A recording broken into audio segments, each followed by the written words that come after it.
இயேசு உங்களை நேசிக்கிறார். பிரியமானவர்களே, இந்த நாளில் ஆண்டவர் நம்மளோடு பேசும்படி வேதத்திலிருந்து ஒரு வசனத்தை கூட வாசித்து ஆண்டவர் நமக்கு கற்றுக் கொடுக்கக்கூடிய, நம் வாழ்க்கையில கடைபிடிக்கக்கூடிய, புரிந்து கொள்ளக்கூடிய காரியங்களை பார்ப்போம். இது காலம் கடைசியா இருக்கிறது. அதனால் நாம் கர்த்தர் நமக்கு கொடுத்த வார்த்தைகளை, கேட்கிற வசனங்களை அபியாசப்படுத்துகிற இருதயத்துக்கு நேராக நம்ம இருதயத்தை திருப்புவோமேயானால் இந்த கடைசி காலத்தில் வரக்கூடிய எல்லா அக்கிரமங்களுக்கும் விலக்கி நம்மை காக்க வல்லமையுள்ளவராய் இருக்கிறார். அது சங்கீதங்களின் புஸ்தகம் 23வது அதிகாரம் 2வது வசனம் 3வது வசனம் சொல்லுகிறது, இதோ வேலைக்காரரின் கண்கள் தங்கள் எஜமான்களின் கையை நோக்கி இருக்குமா போலவும், வேலைக்காரியின் கண்கள் தன் எஜமாட்டின் கையை நோக்கி இருக்குமா போலவும், எங்கள் தேவனாகிய கர்த்தர் எங்களுக்கு இரக்கம் செய்யும் வரைக்கும் எங்கள் கண்கள் அவரையே நோக்கி இருக்கிறது. எங்களுக்கு இறங்கும் கர்த்தாவே, எங்களுக்கு இறங்கும். நிந்தையினாலும் மிகவும் நிறைந்திருக்கிறோம். சுக ஜீவிகளுடைய நிந்தனையினாலும் அகங்காரிகளுடைய இகழ்ச்சியினாலும் எங்கள் ஆத்மா மிகவும் நிறைந்திருக்கிறது. பிரியமானவர்களே, ஒரு எஜமானன்ட்ட வேலை செய்யக்கூடிய வேலைக்காரர்கள், வேலைக்காரிகள் இப்படி சொல்லப்படுகிற அந்த காரியத்தை நம்ம அறிந்திருக்கிறோம். நம்ம ஒரு இடத்துல வேலை செய்யணும்னா அந்த மாச சம்பளத்துக்காக நம்ம அவர்கள் நோக்கி எப்ப சம்பளம் போடுவாங்க, அநேக தேவைகள் உண்டோ அவங்களுக்கு தெரியாது. ஆனா எப்ப அப்படின்றத ஒரு எதிர்பார்ப்பு இருக்கும் பார்த்தீங்களா? மாசம் வந்ததுமே அந்த எதிர்பார்ப்பு ஒரு வேலை செய்த ஒரு மனிதன் ஒரு எஜமானனை நோக்கி இருக்கிறது போல கர்த்தர் நமக்கு இரக்கம் செய்வதற்கு அவரையே நோக்கி இருக்கிறோம். அநேக நேரங்கள்ல நம்ம யாரை எதிர்பார்த்து இருக்கிறோம் என்பதை பார்க்கும்படி ஆண்டவர் நம்மளோடு பேசுகிறார். பிரியமானவர்களே, ஒரு எளிமையான ஒரு வார்த்தை நம்ம ஒரு வேலைக்காரங்க வேலை செய்கிறோம், ஒரு எஜமானன்ற சம்பளத்துக்காக சனிக்கிழமை ஆச்சுன்னா சேலரி போடுவாங்கன்னு சொல்லி அவங்க எவ்வளோ நெருக்கப்பட்டு அந்த இடத்துல போய் நிற்பாங்க. அன்றைக்கி சம்பளம் கொடுக்கணும், அவங்களுக்கு எவ்வளோ டென்ஷன் ஆகும் எல்லாம் தெரியும். அதே போல நம்ம ஆண்டவர் சமூகத்தில் போய் அதே போல காத்திருக்கிறோம், அதே போல நோக்கி இருக்கிறோம், அவரையே பார்க்கணும் என்று சொல்லி ஆண்டவர் விரும்புகிறார். பிரியமானவர்களே, நம்முடைய அநேக நேரங்களில் நம்முடைய பார்வை ஒரு தேவைகளோ எந்த ஒரு காரியமா இருந்தாலும் நம்முடைய காரியங்கள் கர்த்தரை அறிந்து கொண்ட இயேசு கிறிஸ்துவை அறிந்து கொண்டவருடைய பார்வை எப்படி இருக்கிறது? ஏன்னா முதல்ல நம்ம என்ன செய்வோம், இந்த காரியத்தை செய்யணும், இவரை பார்த்தோம்னா என்ன செய்யும், சரியா போயிடும். இப்போ ஒரு வீட்டில் ஒரு காரியம் ஒரு மேரேஜ் நீங்க அரேஞ்ச்மெண்ட் பண்றீங்க அப்படின்னு சொன்னா அதுக்கான அந்த பெரியவங்களை யாரை பார்க்கணும், அந்த சாமியாரை பார்க்கணும், இந்த இவரை பார்க்கணும், அதை தான் நம்ம செய்யறோம். ஆனால் யாரை நோக்கி பார்க்கணுமோ தெய்வத்தை நோக்கி பார்க்கணும் என்று சொல்லி வேணும். ஆண்டவர் இரக்கம், ஒரு காரியம் நடக்கணும்னா ஆண்டவர் அதை இரக்கம் செய்தால் ஒழிய அந்த காரியத்தை நாம் பெற்றுக்கொள்ள முடியாது.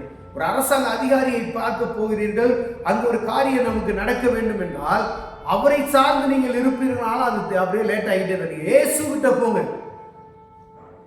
ஆண்டவர்கிட்ட போங்க, அவர் உங்களுக்கு இரக்கம் செய்வதற்கு கட்டளையிடுவார். அவர் அங்க கட்டளை போட்டு அங்க உங்களால் உங்களுக்கு செய்யக்கூடிய அந்த ஒரு மனிதனுக்கோ ஒரு அதிகாரிக்கோ சும்மா இருக்க முடியாது. மகன் வந்திருக்க உடனே செஞ்சு கொடுங்க அப்படின்னு சொல்லி ஆண்டவர் இருதயத்தில் பேசுவார். பிரியமானவர்களே, பாருங்க, சுகஜீவிகளுடைய நிந்தையினாலும் அகங்காரியுடைய இகழ்ச்சியினாலும் எங்கள் ஆத்மா மிகவும் நிறைந்திருக்கிறது. அதாவது நம்முடைய குடும்பத்தார் தான் நமக்கு எதிரியா இருப்பாங்க சொல்லுவாங்க பார்த்தீங்களா? அந்த இகழ்ச்சி பண்றவங்க யாரா இருப்பாங்க?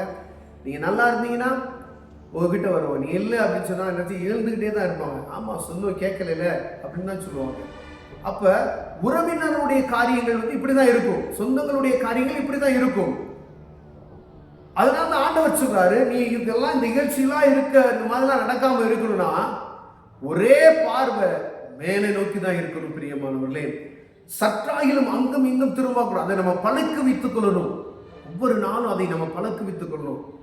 நம்ம ஒரு எந்த ஒரு காரியமா இருந்தாலும் நம்ம எடுத்ததுமே ஒரு காரியத்தை நம்ம என்ன செய்யறதுல தேவ சமூகத்துக்கு போறல. நீங்க ஒரு உதாரணத்துக்கு சின்ன காரியத்தை, ஒரு பஸ்ஸுக்கு போறீங்கன்னு வச்சுக்கோங்களேன், அந்த பஸ்ஸுக்கு போற நேரத்துக்கு கூட ஆண்டவர் சமூகத்தில் நீங்க கேட்பீங்களா? ஆனால் சரியான நேரத்துக்கு நான் வாகனத்துக்கு போகணும் ஆண்டவரே அப்படி தெரியப்படுத்துங்க.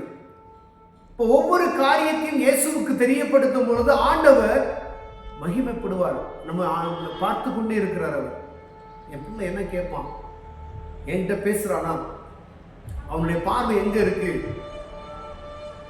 உலகப்புறமான தகப்பன்மாரு கூட என்ன செய்யறது, பிள்ளைகளை ஜாஸ்தி நம்ம கண்டுக்கிறது இல்லை. ஆனா வானத்தையும் பூமியும் படைத்த தகப்பன் வந்து ஒரு குறிப்பிட்ட தனிநபருக்காக ஏங்கி தவிக்கிறார். ஒரு மனிதன் பூலோகத்துல ரட்சிக்கப்பட்டுட்டா பரலோகத்துல ஒரு பெரிய சந்தோஷம் உண்டாகும். ஒரு மனிதன், அந்த ஒரு மனிதன் நீங்களா இருக்கக்கூடாதா? ஒரு மனிதன் நானா இருக்கக்கூடாதா? இந்த ரட்சிப்பின் நிமித்தமாய் அவரை நோக்கி பார்ப்பது நிமித்தமாய் பரலோகத்துல ஒரு பெரிய சந்தோஷம் உண்டாகும் என்று வேதம் சொல்லுகிறது. அப்ப நம்முடைய பார்வை யாரை நோக்கி இருக்கிறது? ஆண்டவர் அவரை நோக்கி இருக்கும்படியாய் நம்மளை வாஞ்சிக்கிறார். பிரியமான நம்ம இதை பழக்கி வாழ்க்கையில இப்ப காலையில எந்திரிச்சதும் பிரஷ் பண்ணணும், குளிக்கணும், பிரேக்ஃபாஸ்ட் சாப்பிடணும் அப்படின்ற ஒரு ரெகுலர் இருக்கு பார்த்தீங்களா? இது என் வாழ்க்கையில தெய்வத்தை தேடுகிறது.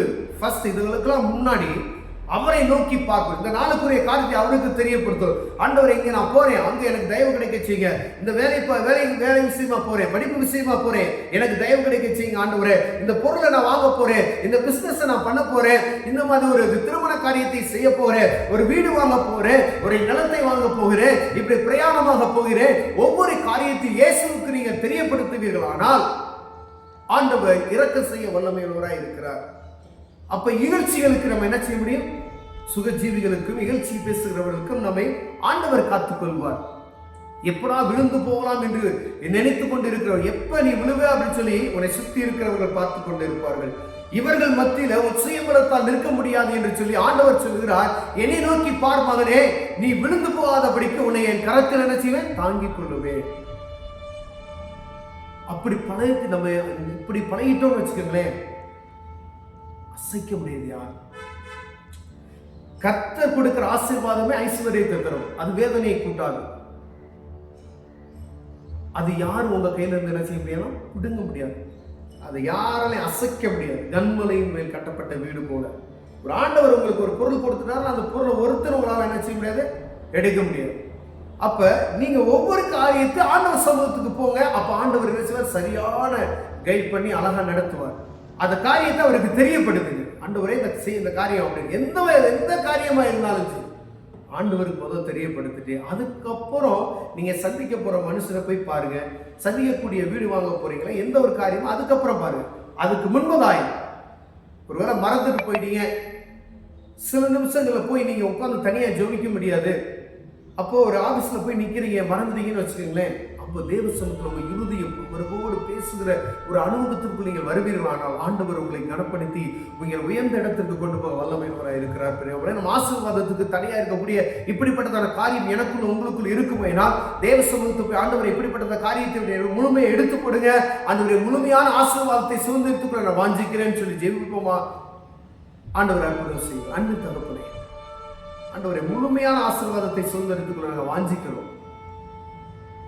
அதற்கு எங்களுக்கு கிருபை பாராட்டுங்க. இயேசுவின் நாமத்தில் பிதாவே, ஆமென்.